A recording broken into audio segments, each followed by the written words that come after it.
मांस, नस नाड़ियों, हड्डियों के बीच में, मलमूत्र के दलदल में वो छोटा सा जीव नन्हा सा शरीर लेकर के पड़ा रहता है। उस मलमूत्र के कीड़े मकोड़े उसको नोचते हैं, काटते हैं, वो भीतर ही भीतर तड़पता है, दुखी रहता है, भगवान से प्रार्थना करता है कि प्रभु इस दलदल से निकालो। वो कहता है साहब कि अब की बार जो हो गया वो अब नहीं होगा, एक बार इस गर्भ से निकाल दो, उसके बाद दुनिया में आने के बाद हम ऐसा कर्म करेंगे, ऐसा कर्म करेंगे कि फिर से कभी किसी की गर्भ में आना ना पड़े। भगवान को वचन देता है, लेकिन जैसे ही बाहर आता है माया के प्रभाव से उसका ज्ञान विलुप्त हो जाता है और फिर वही चक्कर चल पड़ता है। बड़ी मुश्किल से ये जीवन मिला है, सारा खेल बस इसी का है कि हम इसकी कीमत समझ लें। और जितने भी सत्संग हैं, जितने भी पुराण हैं, जितने भी भागवत कह लो, राम कथा कह लो, प्रज्ञा पुराण कह लो, शास्त्र पुराण उपनिषद, स्वयं वेद खुद सिर्फ और सिर्फ एक ही चीज के लिए है कि आप अपने इस जीवन को किस प्रकार धन्य बना सकते हैं और किस प्रकार उस तक पहुंच सकते हैं। ये पुस्तक है ना, इसको पुस्तक ही तो कहते हैं। अब चाहे यहां वेद रख दो वो भी पुस्तक के रूप में, प्रज्ञा पुराण रखो वो भी पुस्तक के रूप में, भागवत रखो वो भी पुस्तक के रूप में। ये पुस्तक आपको इशारा करती है, ये किताबें आपको इशारा करती हैं कि जाना किधर है। ये पुस्तक उस तक पहुंचाने का माध्यम है, बस इतना ही है इसका रोल इतना ही है हमारे जीवन में। इसमें जो बातें लिखी हैं, जो ऋषियों ने सूत्र दिया है, उन सूत्रों को सिर्फ सुनने के लिए नहीं दिया, उन सूत्रों को अपने जीवन में धारण करके उस तक पहुंचने के लिए प्रयास करने के लिए दिया है। और यदि आपने ऐसा किया तो फिर तो साहब यहां आना सार्थक हो जाएगा। जो यहां नहीं आए हैं उनकी जिम्मेदारी नहीं है, पर आप यहां आ गए तो आपकी जिम्मेदारी बढ़ जाती है। वो यदि अपने जीवन में गलत काम करें तो भगवान उनको दोष नहीं देंगे, क्योंकि उनको पूछा जाएगा ना कि भैया नैनी में जब कथा हो रही थी तो तुम गए थे क्या? तो आदमी बोलेगा नहीं साहब हम तो नहीं गए थे, तो भगवान उनको छोड़ देगा, बोले तुम नहीं गए थे तो फिर तुम्हारी कोई गलती नहीं, तुम्हें तो पता ही नहीं। पर जो लोग अब यहाँ आ गए उनकी जिम्मेदारी डबल हो गई। फिर आप यहाँ आ गए और यहाँ से जाओ और आपके जीवन में परिवर्तन ना हो तो आपसे अच्छे तो फिर वही होंगे जो नहीं आए थे, क्योंकि आप यहाँ जमीन पे बैठे हो, वो अपने घर में सोफे पे बैठे होंगे। आप बिना खाए पिए पड़े हो, वहां तो चाय और पापड़ चल रहा होगा, चिप्स चल रहा होगा, है ना। यहाँ कोई आपको पानी पूछने वाला नहीं है, वहां साहब कॉफी चल रहा होगा, तो मजे में तो वही है। तो आप यहाँ आ गए, आपका समय है, लग रहा है, तो परिवर्तन दिखना चाहिए। और परिवर्तन तभी दिखेगा जब आप इस कथा को ध्यान से सुनोगे। हम लोग देखते किस अंग से हैं बताइए? आंख से ना, और सुनते किससे हैं? कान से। पर कथा किससे सुननी चाहिए?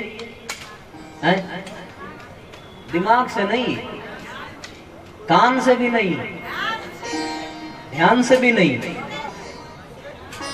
कथा न ध्यान से, न कान से, न दुकान से, न मकान से।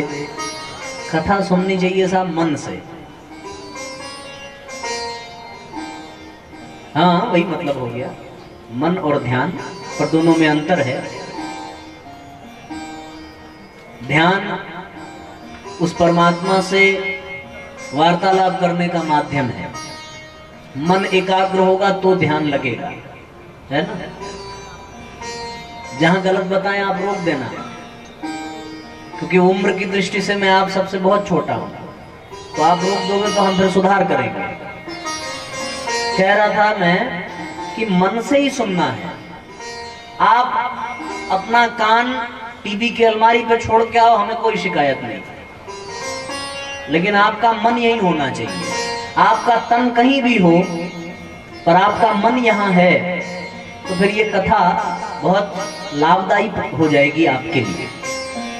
आसपास जिनका घर हो और साउंड सिस्टम की माध्यम से उनके घर तक आवाज जा रही हो, वो भले इस कथा में ना आए पर उनके पूरे घर के सभी सदस्य अपने घर में ही बैठ करके यहाँ की सारी बातें सुने और अपने जीवन में उतार लें तो वो कहीं अधिक श्रेष्ठ कहे जाएंगे।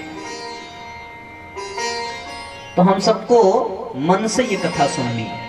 अगर मन कहीं और होगा तो अर्थ का अनर्थ निकल जाएगा। एक आदमी मंदिर में गया और मंदिर में जाकर के वो उसी दिन नया चप्पल खरीद के गया था बेचारा। तो सीढ़ियों पे अपना चप्पल उतारा और बाकी जहां जो ज्यादा समझदार होते हैं वो ज्यादा दिमाग लगाते हैं, तो जहां पूरी दुनिया ने चप्पल उतारा था उन्होंने सोचा इसमें मिल जाएगा, कोई पहन के चला जाएगा, हम अपना अलग निकालें। वो थोड़ा हटके निकाले और ऐसी जगह निकाले कि पूजा करते करते हम बराबर देखते भी रहे। चप्पल उतार के अंदर गए, मंदिर के गर्भगृह में पूजा शुरू की, बीच बीच में मुड़ के देख भी रहे थे कि चप्पल है कि नहीं है। कुछ लोग भगवान के लिए नहीं, कुछ लोग चप्पल के लिए आते हैं, तो उन लोगों से वो बड़े सावधान थे बेचारे। अब आरती शुरू हुई तो बड़े भाव से कहा त्वमेव माता, इतना कहा था बस, त्वमेव माता। तब तक चप्पल की याद आ गई, तुरंत पीछे मुड़े और पीछे यूं मुड़ करके चप्पल को देखते हुए कहा च पिता त्वमेव। अब उनका पिता कौन हो गया साहब? फिर याद आया अरे तो मंदिर में है, मन वापस मंदिर में आया, त्वमेव बंधु। फिर मन गया चप्पल के पास, च सखा त्वमेव। ऐसे मन ऐसा ही करता है, एक पल में चप्पल को आपका बाप बना देगा, चप्पल को आपका सखा बना देगा। इसलिए आप मन को यहीं रखना। आपका तन कहीं भी घूमे, मन कथा में ही होना चाहिए, तभी आप जाकर के। गोस्वामी तुलसीदास जी ने रामचरितमानस में कहा है, तात सुनहु सादर मन लाई,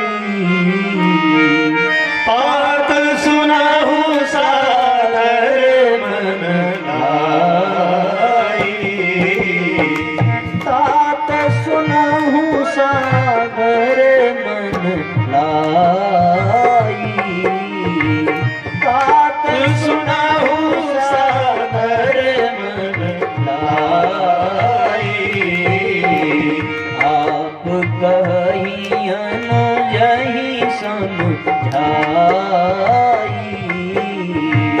आप कहि अनुजहि समझाई,